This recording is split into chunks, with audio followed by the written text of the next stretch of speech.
Hi, my name is Noelle Kidman, and my topic or stance is that the Trump administration did address the coronavirus in an efficient manner to meet national security concerns. The deadly coronavirus originated in Wuhan, China, and the Chinese government allowed this respiratory disease to spread across continents for months before they quietly issued an outbreak announcement. It was January 3rd when the CDC director discovered the information, and within days, the National Security Council and the Trump administration team, along with members of the CDC, were meeting daily in the basement of the West Wing. According to an article by Michael Shear et al., they were pleading with Chinese officials to allow doctors from the CDC into their country.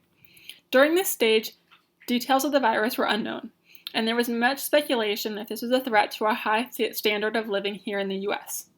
We knew Chinese citizens were dying from this disease, but we didn't know if China's numbers were accurate or if they were misreporting. It is important to note that during this time, the U.S. was involved with a heavy Cold War vibe standoff with China about trade and tariffs. Tense relations made officials skeptical if the virus was simply a threat to derail U.S. trade strategy. Chinese officials wouldn't give the U.S. team any concrete information and kept insisting it was under control. At this point, with no facts, telling the public that a disease in China would only spark panic and there was no evidence it would become a global pandemic. The first countries to report the spread of the coronavirus was South Korea, Japan, and Thailand, those countries closer to China. First reports showed these countries dealing with the virus well, where the death rate was much lower than in China.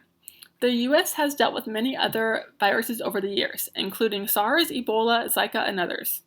And these viruses were easily contained, and it was thought that coronavirus would be too.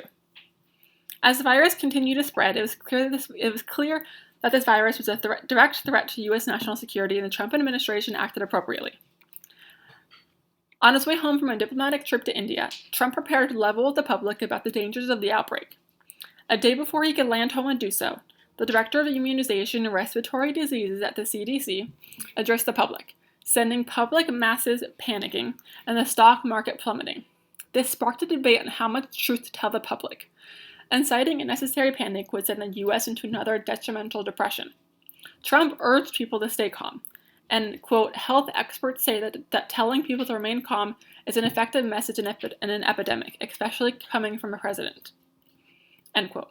On January 28th, the State Department had ordered the evacuation of the American consulate, and 2 days later, on January 30th, President Trump enacted his powers as head of state to stop flights from China immediately, followed shortly by a list of other countries. This was met with racism claims from the media and public, but greatly helped slow the virus transmission, as there is normally 23,000 Chinese visitors to the U.S. each day. All domestic flights from China carrying U.S. citizens were funneled into 8 major U.S. airports for testing. On January 30th, only a day after WHO declared the outbreak a public health emergency of an international concern, the United States followed by declaring a public health emergency of their own.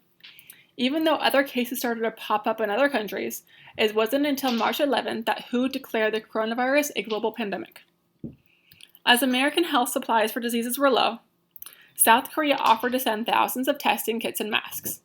The CDC refused in order to create their own in order to ensure accuracy, and on February 6th they started to ship out.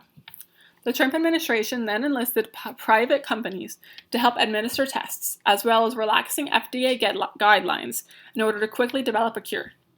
According to the Trump campaign website, on March 13th, the president declared a national emergency in order to access funds to combat the virus.